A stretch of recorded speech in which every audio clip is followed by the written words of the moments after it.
Hi, everyone. Good afternoon or good morning, depending on where you're joining us from.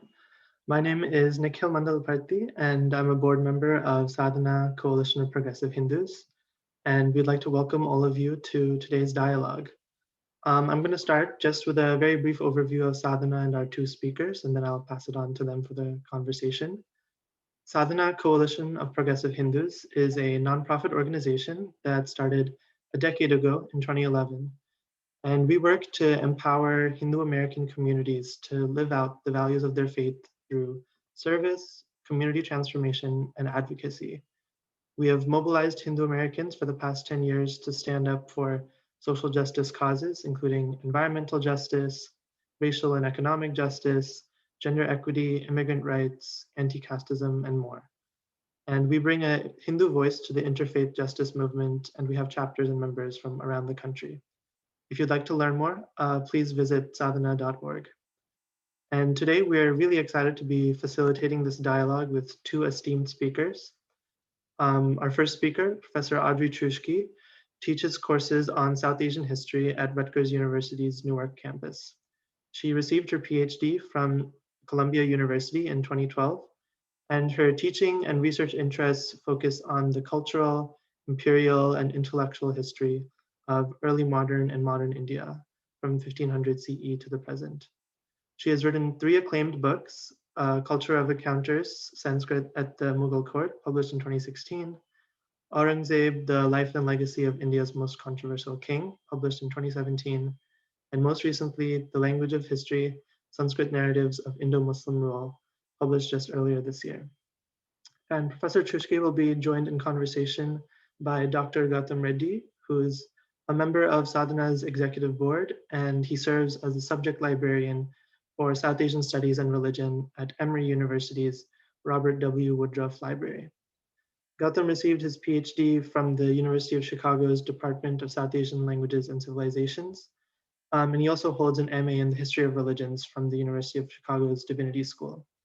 And his current interests include developing digital resources for the study of South Asia, supporting digital humanities scholarship, and building greater diversity in South Asia collections. So today we have an hour for this conversation between our two panelists. So we'll begin with Gautham providing a brief overview of some of the context and history for this dialogue. And then we will have a conversation between both of our speakers. And finally, we will open up to questions from the audience. So you should all see a Q&A box at the bottom of your Zoom screen. And at any point during the webinar, you can use that to submit questions that you'd like the panelists to discuss. We will try our very best to get to as many questions as possible. But given the limited time, we're gonna do our best, but we might have to tackle some of them after the webinar and in future dialogues. So with that, I will hand it over to Gautham and Professor Truschke.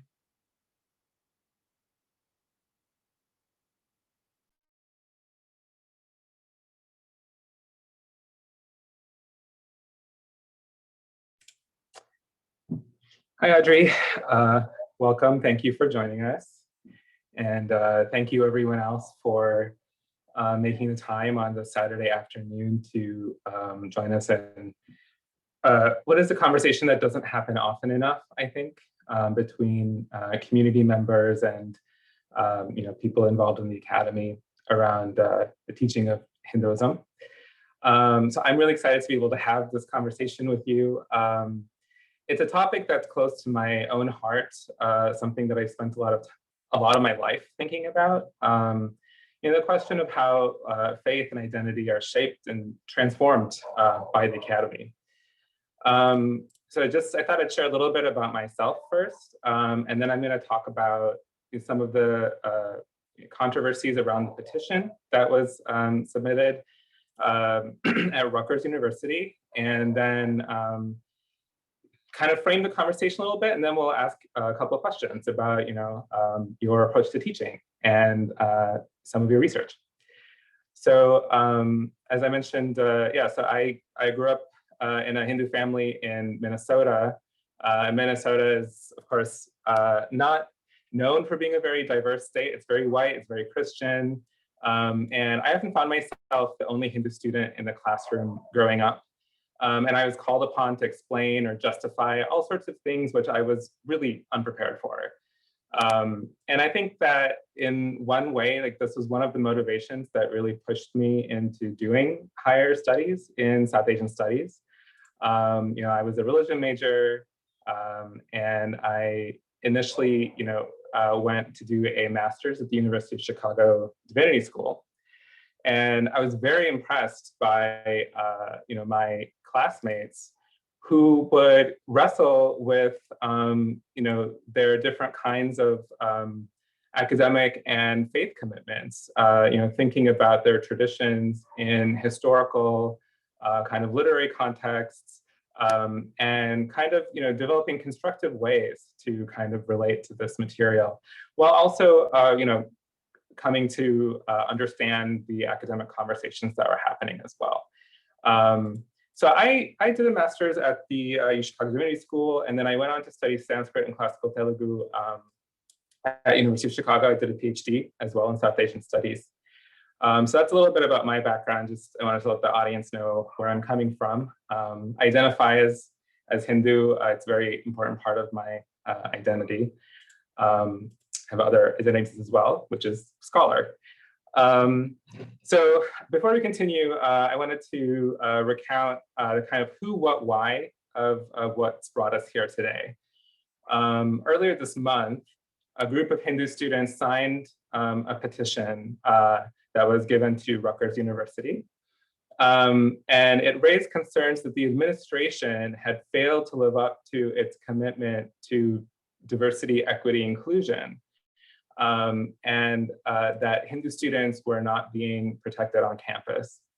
The petition drew specific attention to public comments that you have made on social media, as well as the content of some of your courses. So the petition states that the way that you have represented Hinduism has demonized the tradition, and it makes the campus, in consequence, a very hostile environment for Hindu and Indian origin students. So this is what the petition has laid out. So the petition circulated online and was heavily promoted by local Rutgers chapters of the Hindu student groups, such as Hindu Students Council and Hindu Yuva, as well as a couple of Indian student groups. And the Hindu Students Council, of course, has a reputation for its close association with right-wing Hindu political groups in India. And the Hindu Yuva is the youth branch of the Hindu Swayamsevak Sangh, which is HSS, which is, of course, the American affiliate of the Hindu nationalist organization, the RSS, Rashtriya Swayamsevak Sangh. The petition was followed by a massive and incredibly nasty trolling campaign against you online.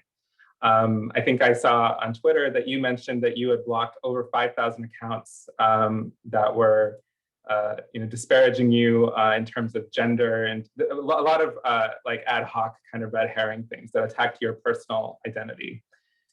The Rutgers administration followed up with a statement supporting you in terms of academic freedom, the importance of academic freedom to the mission of the university, to support the right to research. And statements of solidarity followed from your fellow academics at Rutgers, as well as the broader academy. And many of these academics are South Asian themselves and include a number of people who identify as Hindu. This was followed by different South Asian community organizations and left organizations, as well as a couple progressive Hindu groups, such as Sadhana and Hindus for Human Rights, that also offered statements of support. So afterward, the Rutgers administration released a second statement that acknowledged that they had miscommunicated with the Hindu students, and that they had not recognized the kind of difficult experiences that the Hindu students also were experiencing. These students were also targets of some hate speech and trolling online. And after this, Rutgers Hindu Yuva and the Hindu Students Council released a request that had two demands. So I'm going to kind of read them out here, so we get a sense of the stakes. So one of the demands was they wanted Hinduphobia to be defined and recognized as a specific category of bigotry and discrimination as per the university's diversity, equity, inclusion policies. So this would, of course, put it online with something like anti-Semitism or racism, that level of a category. And it also requested that Hindus should be recognized as a religious as well as an ethnic minority. And then the second request was the university should employ a practicing Hindu professor who specializes in South Asian studies and Hindu studies, and who challenges current dominant perspectives in the academy around the study of Hinduism. So the petition has stirred up a lot of public emotion, which is one of the reasons why we wanted to have the conversation today, to kind of look into and explore like the range of feelings and commentary around the petition. We can kind of, if we boil it down, we can recognize that there are pretty much two perspectives that we can say kind of shape the conversation. One is, a concern with academic freedom. And, there's a deep anxiety among a lot of scholars right now. This looks to a lot of people like a right-wing Hindu nationalist attack on a left and liberal professor. There's like a lot of the trolling you received, for example, is coming from people from India who are, talking about this in terms of nationalism. And, I think that people are also aware of, the broader context. There's been like a very intensifying repression of free speech and academic freedom in India itself. Just recently we saw guidelines for the national history syllabus were completely revised that I think shocked a lot of professional historians. And we've also seen a number of academics face consequences for the content of their research. On the other hand, there is another perspective which has shaped around the question of student safety. And I think the petition has really triggered a lot of feelings of trauma and hurt for a lot of people in the community, and a lot of concern that, where this situation really resembles, minority students who are addressing the racial dynamics of the modern university. It's students who are searching for non-white history in a historically white institution. Here we think of, the history of Hinduism in the US as an immigrant religion. Vast majority of Hindus are immigrants. Most come from India. but people also come from other parts of the diaspora. There's a huge Indo-Caribbean Hindu community, and so there's different histories of the ways that Hinduism has been excluded and minoritized, and effectively, people have experienced different senses of exclusion. So those are the kind of the two ways and the kind of two stakes that are kind of like really coming out in the kind of discussion around the petition, and really driving a lot of the public emotion around it. So before we kind of move to the discussion itself, I wanted to be a little clear on some terms that I've used. So I wanted to recognize that there is a distinction between Hinduism as a broad global religion and Hindutva as a much narrower political ideology. And this is something that your own public commentary has also done on a routine basis. You've been very clear about distinguishing between Hinduism as a faith and Hindutva as a political nationalist ideology, ethno-nationalist ideology. So Hinduism is a broad and diverse tradition. It accommodates an astounding range of practices, beliefs, narratives of identity. Hindutva, I mean, very literally, the term means Hindu-ness. But for our discussion, I think we can use it to refer to the more popular meaning as a political ideology, and an ideology that was promoted by V.D. Savarkar. And Savarkar is, of course, a founding figure of the RSS, and believed that Hindus were an ethno-national community. He didn't think about Hinduism in terms of faith, but as a kind of ethnicity.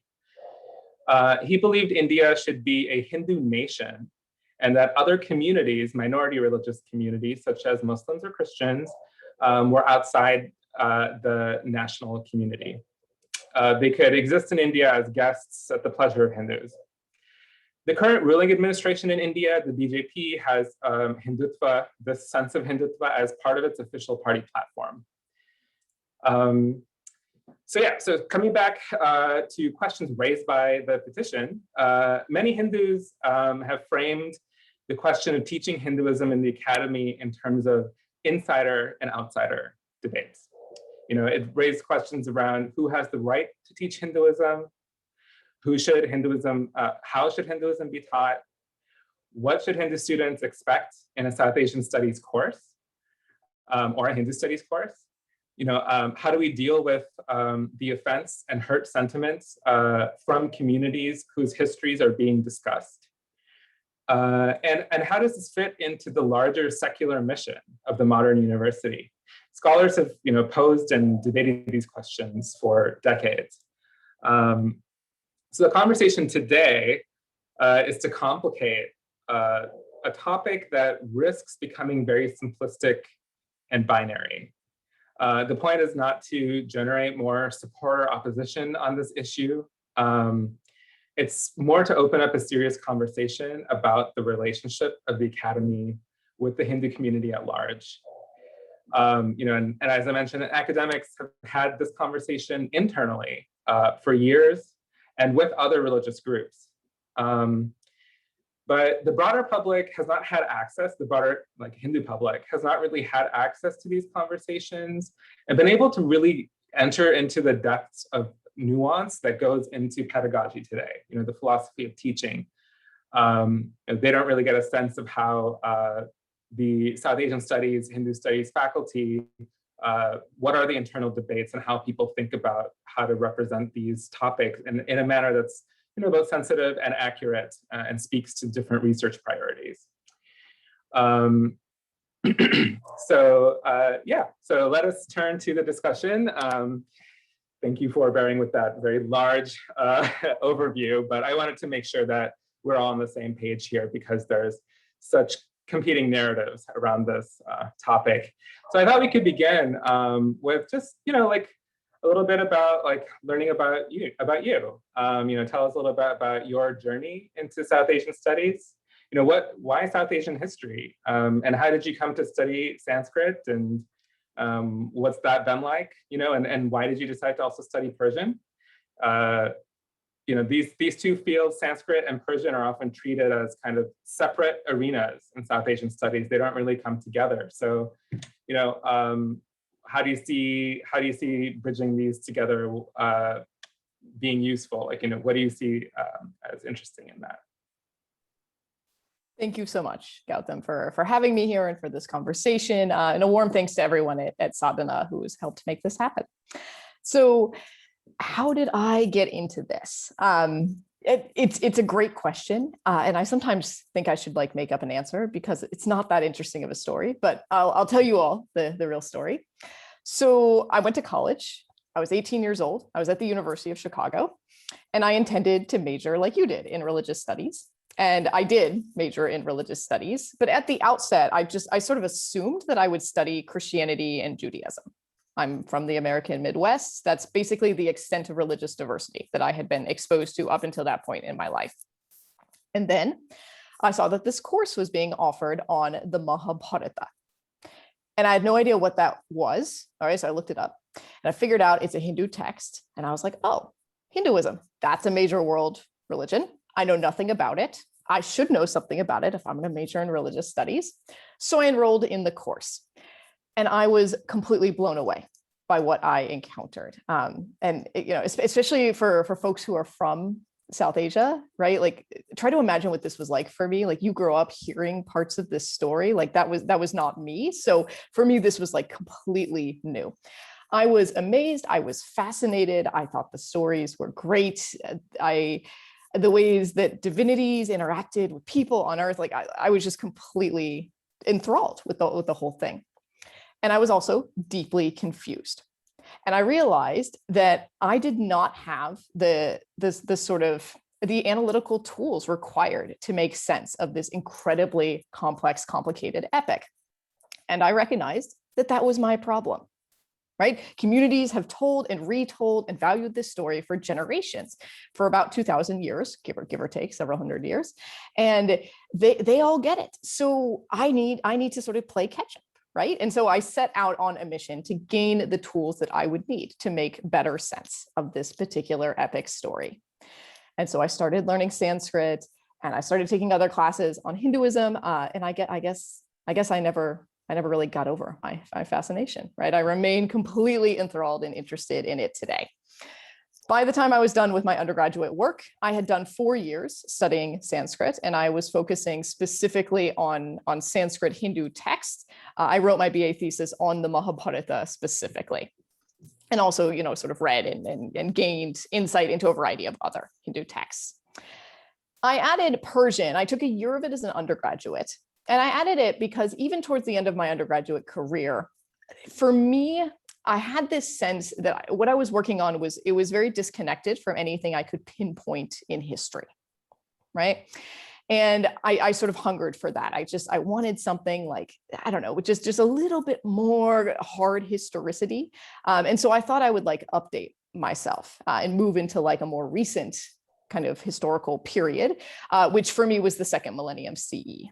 And that may sound really odd to normal non-scholar people, right? Like, how is working on the 12th to the 18th centuries, how is that more modern? Okay, but I mean, relatively speaking, that sort of updated me. And then I know this is really going to shock people. So I graduate college, I'm 21 years old, right? I can read a Sanskrit text decently well. That did not translate into excellent employment prospects. So I couldn't really get a job, in the so-called real world. And I tried, and that didn't really work out so well. So I decided to do the only reasonable thing, which is to go back into the academy and get a PhD. And like you, I went into area studies, South Asian studies for my PhD. And I sort of thought, what can I do with this skill set? I've done quite a bit of Sanskrit. I've done a certain amount of Persian. I'm very interested in Hindu texts and ideas, and I was sort of gaining more interest and knowledge in Muslim communities and texts and ideas. And so for my graduate work, I decided to focus on the biggest show in town, right? And that would be the Mughal Empire. And out of that eventually came my first book, Culture of Encounters, where I look at the sort of connections between the Mughal imperial elite and Sanskrit intellectuals in the 16th and 17th centuries. Wow, that's fascinating. Could you say a little bit more about maybe that historical interaction, what that opened up about the Mahabharata for yourself? Oh yeah. So I have a whole chapter in the book on the Mahabharata. Yeah, I fell head over heels in love with that epic, like intellectually speaking, and I remain there today. And so, one thing I do in the book, basically I reconstruct a set of ways that the Mughal emperors and key members of their central imperial courts, Akbar, Jahangir, and Shah Jahan, that they engaged with Sanskrit intellectuals and Sanskrit learning. And then I try to figure out why. Like, why? I mean, you're Akbar, you're ruling India in the 16th century. You're like, completely dominating people on the battlefield. You have all this wealth. Like, why are you spending an immense amount of core resources to translate the Mahabharata, for example, from Sanskrit into Persian? And that was the most resource heavy and expensive translation that the Mughals ever undertook, right? Like, the text is really long. It took them years to do it. It took a whole team of people. And I basically argue that the Mughals were looking for themselves in large part. They were looking for what it meant to be Indian rulers, because they knew what it meant to be Timurid kings, and they knew what it meant to be of Mongol descent. Like, they had a lot of resources for thinking about that, but they hadn't been Indian kings all that long. And so I think that it was essentially like a kind of self journey, right? And sort of thinking about, okay, if we're going to rule over parts of India, and at that point it's really northern India, what are our resources for thinking about what that means to be Indian kings? And like so much else in pre-modernity, this was not an identity that for them was exclusive. It's not like, you cease to be a Timurid when you become Indian or anything like that. We think of identity, I think we sometimes think of identity in much harsher exclusion terms today that don't map onto the pre-modern world. Mm-hmm. Yeah, it's fascinating. And so could you, like, kind of moving on from like research, how do you bring some of this into the classroom? Like, could you say a little bit about, some of the courses that you've taught? Given that the history of South Asia is so vast, how do you prioritize what texts and themes to introduce to students? Yeah, it's really hard. So I have been teaching for about 15 years. Okay, and I've taught in both religious studies and history departments. I currently teach in a history department. I've taught at 5 universities, 4 in the United States and 1 in the United Kingdom. And right now at Rutgers, I teach History of South Asia, parts 1 and 2 every year. And we cover nearly 5,000 years of history, which is extraordinary. I mean, it's too much. It's too much for one person, but it is what it is. So I try to do it. And how do you craft a syllabus like that, right? Like in History of South Asia, part 1, for example, I start with the Indus Valley civilization and I end right before the Mughals come to power. So I end with the Delhi Sultanates and the Lodi dynasty and Vijayanagara down south. Like, how do you do 4,500 years of history? And I have a couple of things that I think about, and I'm always rethinking my syllabi. I tinker with them every semester. I think most professors do. But a couple of the things I think about are as follows. One, I try to introduce a diversity of voices. And that sometimes takes effort, right? Most of the voices that were written down in the past were male, more were upper caste versus lower caste. So there's a trend to record the more privileged in society. But if you dig a little bit, it's amazing what you can find, right? So, I always assign excerpts from the Therigatha, for example, so that's an early text written by Buddhist women. So we get early female voices from Buddhism. So I prioritize the diversity of voices. I also prioritize a diversity of kinds of history, right? So there are historians who do, I think less now, but especially in the bad old days, who did a kind of straight up political history. And that's often very North India focused. So I don't do that. You have to cover like the Mauryan Empire. You can't skip the Mauryan Empire, all right? But there are certain dynasties that I don't talk a great deal about, and instead I will emphasize cultural developments or literary developments or religious developments, right? That sort of thing. There's a certain amount of trying to be like relatively even-handed in a sense. I can't just focus on the glories of Hindu traditions as some people perceive it today. That would be completely inappropriate. So I try to introduce materials from a variety of religious traditions. Maybe the last thing I'll say on this is that there's a lot of sensitive topics and material from both pre-modern and modern South Asia. And much of that comes in the form of certain groups and certain people criticizing other groups and other people. And we don't shy away from that.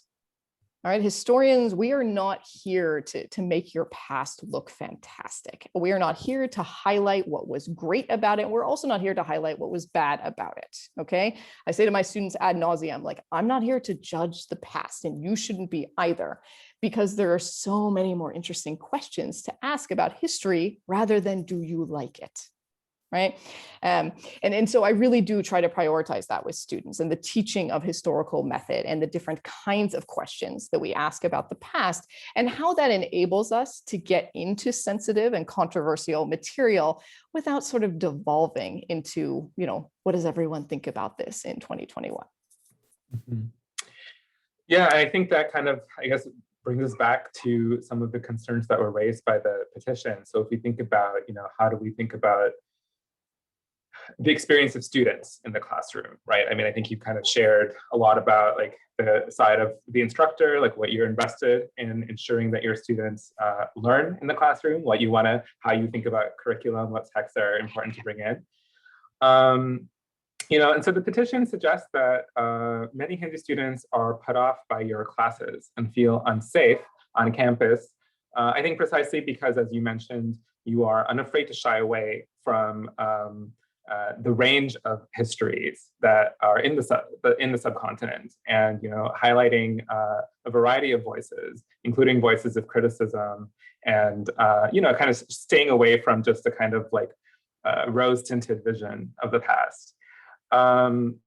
So you've publicly stated that students are that the students who are organizing the petition are largely based in New Brunswick, which is a different campus entirely from the one you teach at, which is at Newark campus, right? And you've also stated that as far as you're aware, none of the students that you have taught have been involved with this petition or has ever lodged a complaint against you, like now or previously, right? And it's very customary at the end of any college class to write student evaluations for a professor. And so that's one of the kind of methods that's used to make sure that students are having, student experiences are being like recognized by the administration. So, I mean, like given this situation, what would you say, how would you characterize your own relationship with your South Asian students and among them, your Hindu students? So it's a great question. So my students are great. They're really fantastic. We're really proud at Rutgers Newark of our student body, our undergraduate and graduate student body. But let me talk about undergraduate specifically. So we have the most diverse undergraduate student body of any college in the United States at Rutgers Newark. It's incredible. It's one of the huge perks of teaching. It's just how much diversity we see in the classroom. So I would say my classes are roughly half students of South Asian descent in any given semester, right? And then that's, I teach in Northern New Jersey, so that it's sort of, that matches up demographically. And then the other half are sort of from all over the place. And that's actually a great challenge to teach students who have sort of grown up hearing snippets about South Asian history and religions and culture alongside students who literally cannot place India on a map when we start, right? So map quiz, that's always day 2 in my classroom. So I have a lot of students of South Asian descent. Some are Hindu, some are Muslim, some are Sikh, some are Jain, some are secular, some are Christian. I don't know who's who, right? I mean, I can read South Asian names, and sort of code for that as well as anyone else in this room, but that only tells you so much in life, but especially perhaps in the diaspora. So I don't know. I obviously don't ask religious identity of my students. That would strike me as inappropriate. So what I do is I try to create an environment that is safe for everyone, that prioritizes intellectual honesty and critical thought. And I use a variety of tools, right? So that's sort of what I do, because I don't know where my students are at. I don't know what they're thinking. Some of them want to have their religion challenged and others don't. And my job is not to do either of those. So what I do is I give them a set of tools that they can sort of pick and choose and use as they need to deal with potential conflicts that might arise. So, for example, I clearly distinguish insider and outsider perspectives on a tradition, right? So a text like the Ramayana, this is considered by many Hindus today to be a religious text. It's considered to be a scripture. Lord Ram is a divinity, he's a deity, so on and so forth.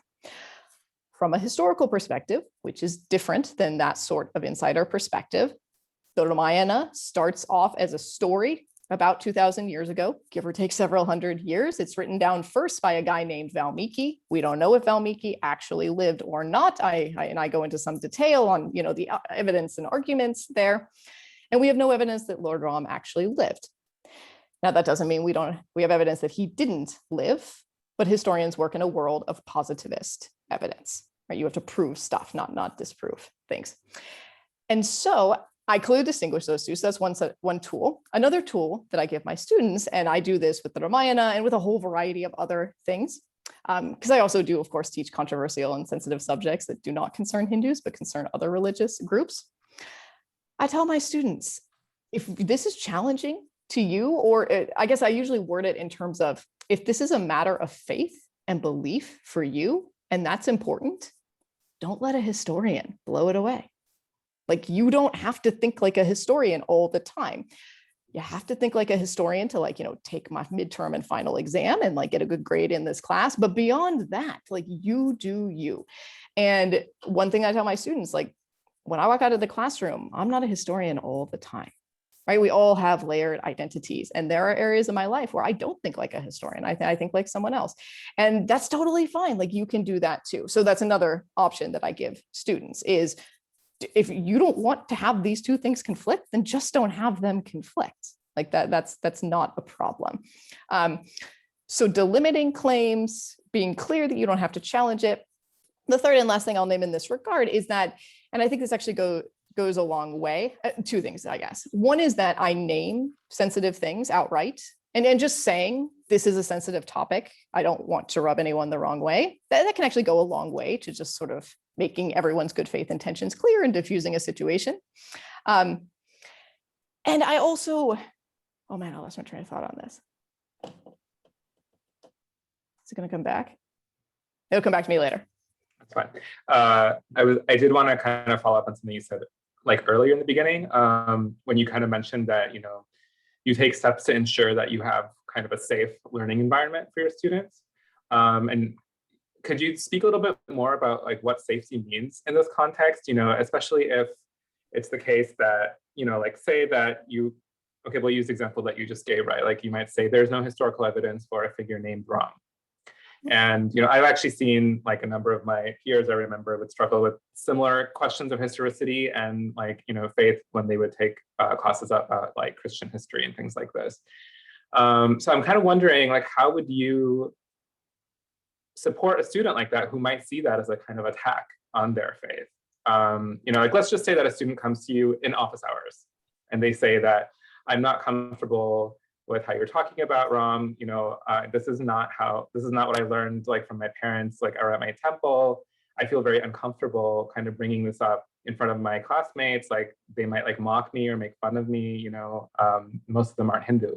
So what kind of a support, how would you kind of counsel or advise a student that's kind of going through a personal crisis like that? Sure. So I would do that offline, obviously. So the office hours thing is good for that. And students come to my office hours with all kinds of issues and questions, and that's really great. So I guess I would review with them that this is a history class. This is not Sunday school at a temple, and that they knew that going in, and that they need, that there is a certain amount of buy-in here, right? So if you're a practicing Hindu and you only want to hear about Hinduism from an insider perspective, that is completely your prerogative, but you should not be enrolling in my class or in any college class that talks about Hinduism, whether it's taught by a Hindu or not, right? Because you're going to hear about it in a different kind of way. And I should say, I mean, of course, practicing Hindus can and do teach about the history of Hinduism, but they do it by and large quite similar to how I do, right? We all share a set of academic tools. So I would make it clear what we're dealing with. I would probably remind the student that I'm not a Hindu chaplain, right? So if the question is, how do I deal with this in terms of my faith? I mean, I can offer my general answer, which is you don't have to. Like, you don't have to square the circle. You can just leave what the historians say alone and go back to the world of faith. That's a completely legitimate option. But if you do want to try to mesh these two together and see what happens, I would direct them to a spiritual leader. Right? We have chaplains from a variety of faith communities at Rutgers, New Brunswick. I don't think we do at Rutgers, Newark. So I mean, I guess those are some of the tools. The last thing I would do, and this is the thought that I had lost before, is I treat my students like adults. Right? They're not children. This is not middle school, right? And my students can handle a lot. Right? So and I think that we want to create a safe space, but that is not a safe free of intellectual challenge, right? It is a space of intellectual inquiry. Mm-hmm.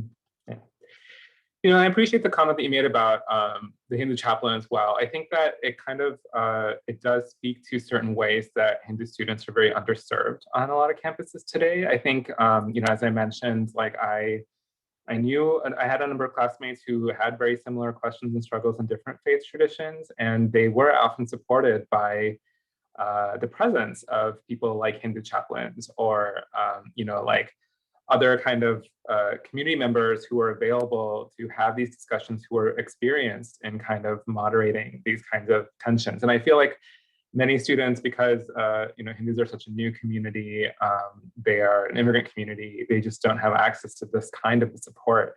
And I think a lot of this work falls on South Asian studies teachers to kind of help their students like navigate some of these questions around identity that come up that are not related to the kind of course objectives of how to understand, like the principles of history or textual analysis. But you still find yourself in this kind of a counselor role sometimes. And I think that happens a lot for South Asian studies faculty. And so I think kind of like thinking in that way a little bit, I wonder if, are there ways that you think South Asian history classes or Hindu classes can be constructive experienses for students who are interested in their own heritage? And here I'm really thinking about students who, let me step back. So I use the word constructive because I do think that, when you take these classes, there's a lot of unlearning that happens, right? Like I'll just speak it, like as a Hindu, like I learned certain narratives, like certain ideas about what it means to be a Hindu, what Hindu history is in my home. It's a very like particular kind of limited kind of perspective. It's very important to me, of course. I don't use limited in a negative way, but it's what my family knows. But when I take a South Asian studies course, you're exposed to, like, as you said, a broad range, a diversity of kind of experiences, and a diverse way of even something like the term Hindu has been interpreted in so many different ways. It's meant so many different things. And as you kind of also alluded, like something like identity, the very idea of what is an identity has changed over time. It itself has like a history. So I think there's a lot of unlearning, as I mentioned, a lot of deconstruction of like preconceived notions you might have of what it means, of what a Hindu like identity might involve. But I also wonder, is there something we can leave students a kind of constructive aspect, like how can they kind of enrich and deepen their own kind of, these kind of categories that they're kind of struggling with, right? And so you did mention a little bit of how you would support them, but I wonder if in terms of maybe curriculum or other kinds of work as a scholar, you see yourself being able to support that kind of a need. Yeah, absolutely. And I think to a great degree, it really depends on the student and in sort of what are their precepts and assumptions going in. But to some degree, I mean, where to start? let me start with this, which is sort of the basic question of like, why the heck am I teaching about Hinduism, right? Like, I'm not Hindu, I'm not Indian, right? I think that like I'm white Midwestern, right? You know, I think that's fairly obvious. And so what gives me the authority to do this? And the answer is knowledge, training, and skills. Right? I studied for a lot of years. I learned a lot of things. I learned a number of languages. I read Sanskrit texts in the original. This does not make me an expert on like all things Hindu. That's absurd and ridiculous. No scholar would ever say or claim that. No one in the scholarly world would ever think that of me. But it does give me certain kinds of insights into aspects of Hindu traditions, especially from the past. Okay, and I mean, most of my work does concern pre-modernity and early modernity. And so you have a Hindu student who walks into my class. That's one thing that they stand to learn is a much more in-depth approach to certain key Hindu texts. And I'll give you an example of this. So before I came to Rutgers, I was a postdoctoral fellow at Stanford University, and I actually taught there in their religious studies department. And I taught a course on the Hindu epics, so Mahabharata and Ramayana. And I did the first day of class, standard intro stuff, and I had a student come up to me afterwards. And he was like, "Professor, I am a practicing Hindu. I'm very devout. And I want to take this class because I want to learn more about these two scriptures." And for him, they were scriptures. I recall him using that word. These two scriptures that are really important to me. And he just asked me point blank, "Do you think I should take this class?"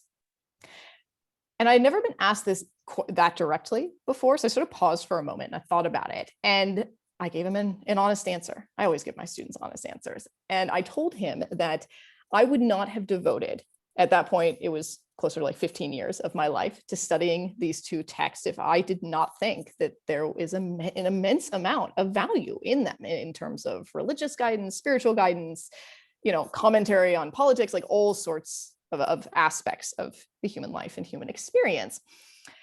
And I said, that said, this is a religious studies course at a secular university. And so we're going to be discussing and treating these texts as literature. And we will be exploring how they're important to, various religious communities and different, groups of Hindus and so on and so forth. But fundamentally, this is not a theological class. It's not theology. This is more religion as literature and history of religion.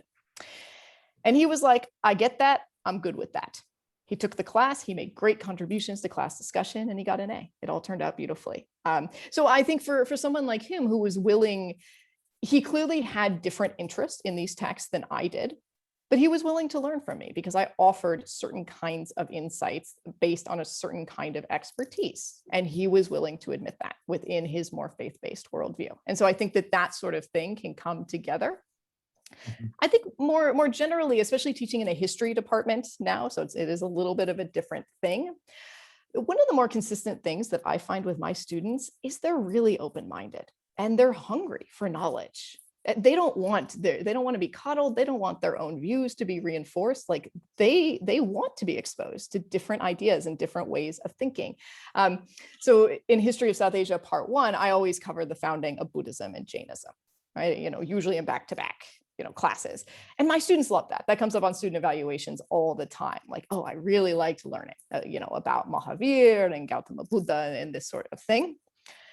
Last thing I'll mention that comes up a lot that students really like, and this is thinking about the definition of Hindu as a term, is especially when we get to modern South Asia, thinking about the place of tribal communities.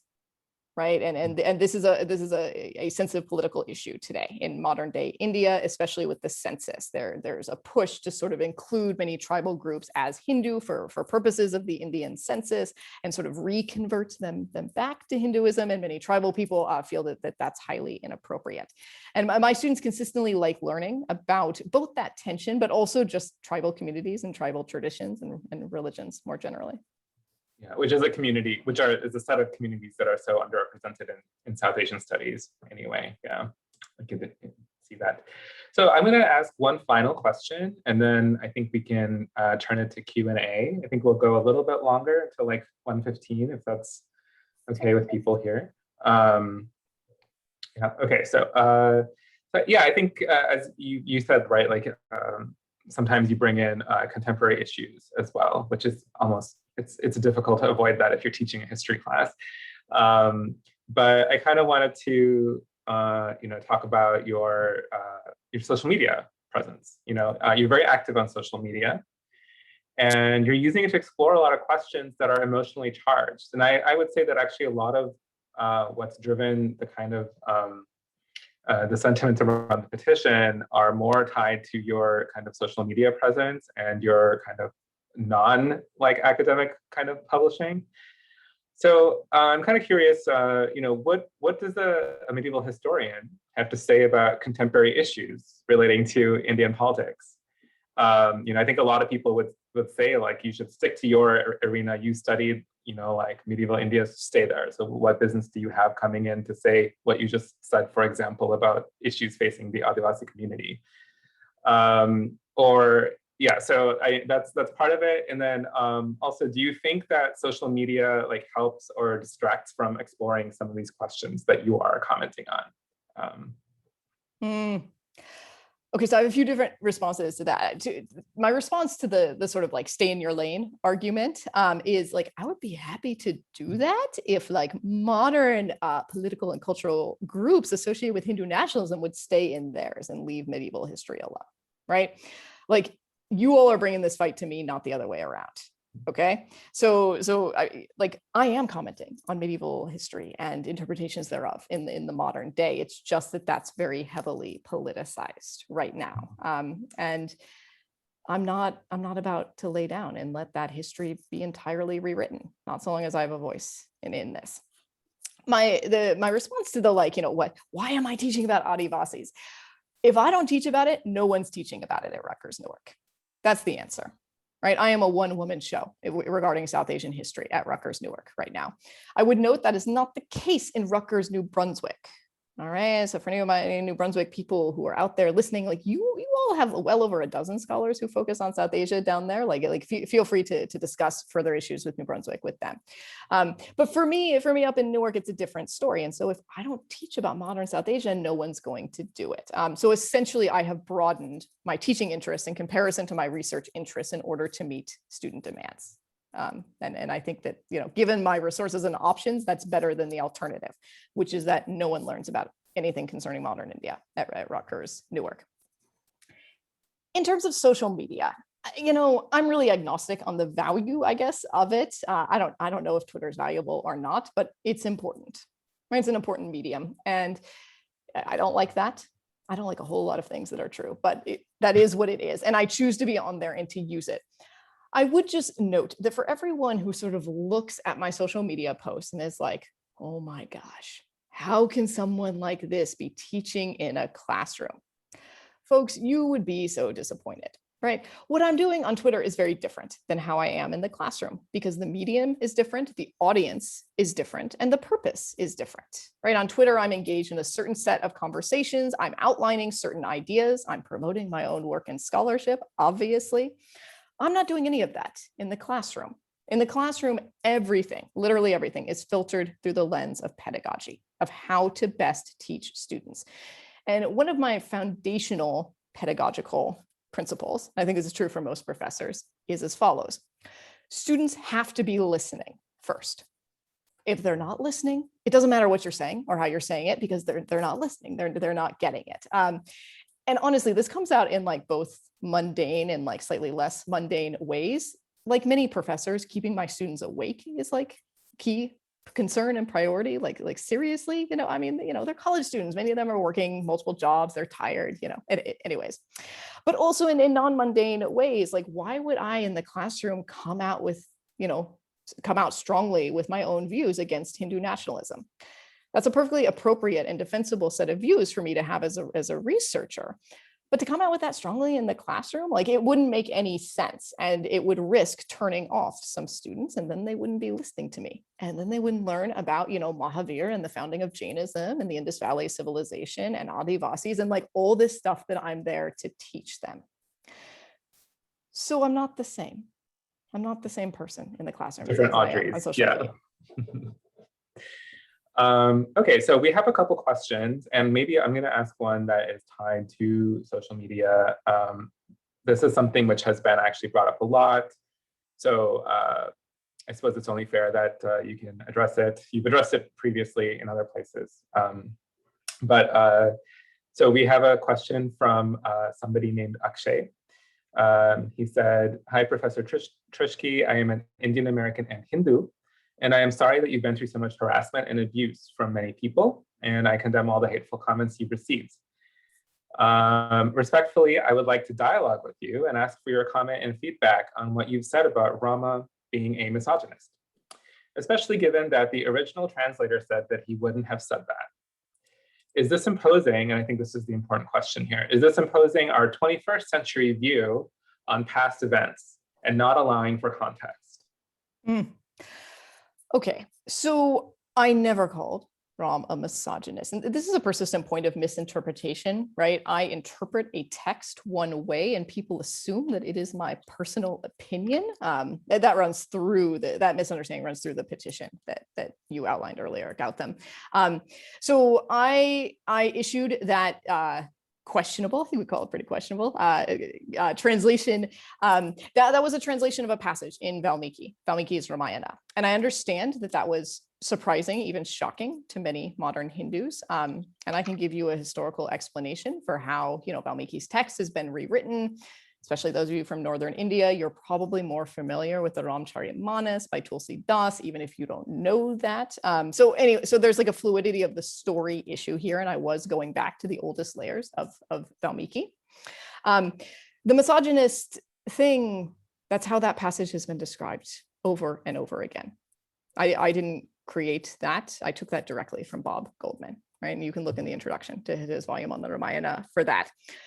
I think what I did that people really didn't like was I used a well-worn modern English expression, which is misogynist pig, right? Calling a chauvinist man a pig. This is very common in American English. I think one thing I learned through that event, which is 3.5 years ago now, is that that's perhaps not as well-worn of an expression in Indian English.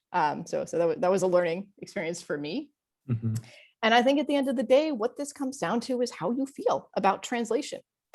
There are some people who think, and this is a view, right, that translation should be as literal as possible, and that we should never make it sound good in the target language, the language to which we're translating into. We should just try to be as grammatically and like word for word accurate as possible to the original. That is one view. That is not my view. Okay, I think that has really served Sanskrit texts very poorly. It makes them sound stodgy and like no one can understand what's going on. Sanskrit grammar and expressions are very different from modern day English. I like colloquial translations. It was an attempt at a colloquial translation. It's a fair criticism to say that I was a bad translator in that instance and I should translate it another way. But I don't think it's fair to read my personal views into that. And for those who are interested, if you want to learn more about Valmiki and why Sita has a sort of sharper tongue there and why there's just many more criticisms of Rama in Valmiki's text, like there are plenty of historians of religion and the Ramayana who have written about that. And if you don't want to know, that's also fine. But possibly stop attacking me for caring about it. Yeah, I think questions of translation are always, I think, very loaded. And, I think it's also important to recall here that, there's a long history of within, the South Asian and like Hindu tradition as well of kind of trying to negotiate that specific section. And I think it's very fascinating. I would highly recommend many people learn more about that. I think as a Hindu, it's very productive, actually. But I'm going to kind of, so we have another question kind of related to this, actually. So, for example, you've made this comment on social media. It was misinterpreted. It's being kind of circulating in a particular way. But, how does this come back to the classroom? So this person has asked a question. Their name is B. Biswas.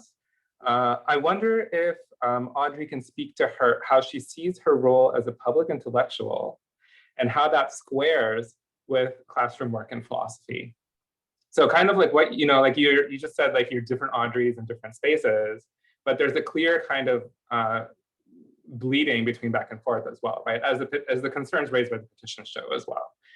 So how do you kind of like reconcile and negotiate that difference? Well, I guess I would say I clearly draw on my experiences in the classroom in terms of sort of, things that I might want to comment on or talk about publicly as a public intellectual. I'm not sure it really goes the other way. I never mention that I'm on Twitter in courses. Like, I don't think most of my students care. Most college students, I honestly really don't think about their professors as like existing outside of the classroom, or in this case, like outside of the Zoom box, since we're all teaching remotely. I'm very rarely asked about it by students. A handful of times in the last, 6 years, I think I've been at Rutgers. So I don't bring that in because that's about, that's about me and my public facing work. I guess I don't see particularly what role that would have in the classroom. So you don't really see there's that kind of like back and forth, really. They're kind of like I said, obviously I draw my classroom experience and that shapes who I am as a scholar, and that comes into me being a public intellectual. But it's, there are professors that use Twitter as a tool in teaching, and they'll have hashtags for their class and they'll bring in stuff. I don't do that. Okay. And ask two more questions. So we have one from Ishika. And she has said, I think this is actually a fascinating question. It's how do we reconcile and think about different perspectives, different South Asian perspectives in the classroom? So I'm curious about Hinduism and caste. How do you handle that question without offending Hindu sentiments? And that is here what she's referring to specifically is, the anti-caste Ambedkarite movement, Ambedkar himself, criticize and call for dismantling Hinduism, not just Hindutva. So I suppose the question is, how would you kind of teach that in a way that honors different experiences, including caste oppressed students in the classroom, but also Hindu students? That's a great question.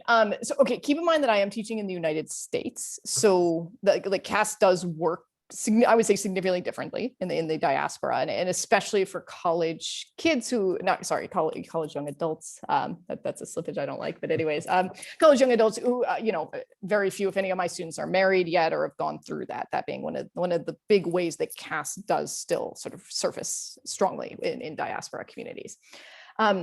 So people have very varying levels of knowledge. Like, I've definitely had students come to my office hours and be like, "Professor, I didn't know what caste I was." And I went home and asked my parents after lecture, and and then we talk about it. And for other students, obviously it's very sensitive. So I do a couple of things. It really depends on what I am teaching, right? So if I'm teaching about the Vedas, caste looks very different than if I am teaching about modern times, right? So we try to historicize and explain how it may have changed, definitely how it changed over time and what we know about that. Also, as I said, I prioritize a diversity of perspectives. So I assign my students some of Ambedkar's readings on caste and what he has to say about Hinduism. And I assume I don't need to really repeat that for this crowd. It is a virulent set of criticisms. And we talk about it. We talk about, what were his experiences that led him to have these views and that informed him, and what did he do with it, right? So I usually teach this in the context of his sort of, deathbed conversion to Buddhism, and it's sort of a remaking of the Buddhist tradition of his own design. I try to ask good questions. It's another way I deal with this. So, people ask this all the time. Is the caste system Hindu, right? I never pose the question like that. I don't like that question. And one like key thing in historical method is that the questions you ask determine the possible range of answers, right? So you have to ask good questions, right? It's a complete fiction that there's no such thing as a bad question. So there are bad questions. I always tell my students, you should ask me bad questions anyways. I'd rather hear the bad questions, but you really should strive to ask better questions. So those are some of the ways, I guess that I deal with it. Historicize, contextualize. At the end of the day, though, you don't hide criticisms, right? Mm-hmm. There's no freedom. There's no right to be free from religious offense in American society. Certainly not in a liberal arts context. And I think in kind of a related question, I guess they're all kind of bleeding into one another. But yeah, somebody named Samir is asking, as a South Asia scholar, have you also undertaken critical studies of Islam, given that it is a dominant religion in the region?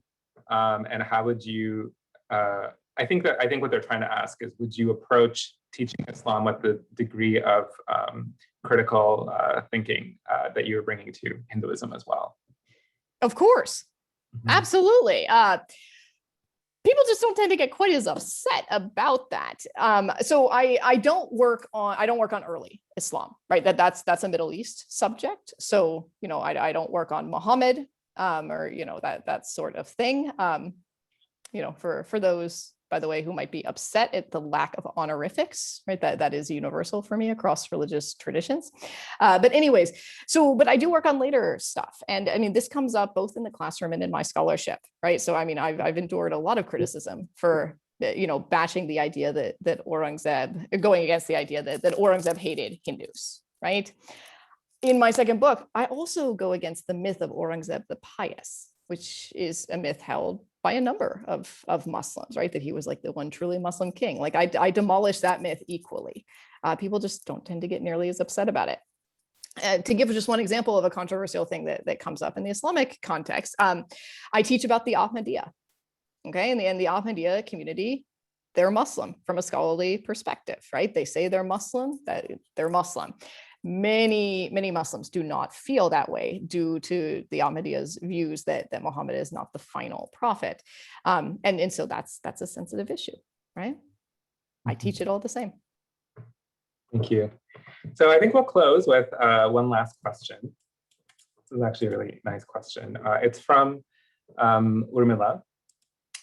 And it says, with your particular interest in the Mahabharata and given the public attacks that you faced, are there philosophical concepts that you study and teach that you found helpful for yourself in getting you through this? That's a good one. Yeah. Yes, the answer is yes. But to say something more about it. So I don't have, and this is why I'm sort of pausing at this. I don't have the opportunity or space to talk about this all that often. But my study of Hindu traditions, as well as other religious traditions in South Asia, yeah, it's influenced me personally as well. I found great value in Hindu text and ideas about dharma and duty, endurance, doing the right thing, being confused about what the right thing is. Right? It's one of the great moral lessons is just the ambiguity of morality in the Mahabharata. I take heart from all of that, and it's lessons that I guess I try in sort of my own way to apply to my own life. Well, thank you so much, Audrey, for sharing your time with us and answering some of these questions. I know a lot of people have been curious to know and to get kind of put a face to the figure of, Professor Audrey Truschke. So yeah, and I hope that this was kind of a productive experience for a lot of the people who attended. If in the audience could stay for just a second, there will be a survey that's going to be given, just a very quick survey. So please do feel free to take it and give feedback. And yeah, thank you again, Audrey, for joining us. Thank you so much. It was my pleasure.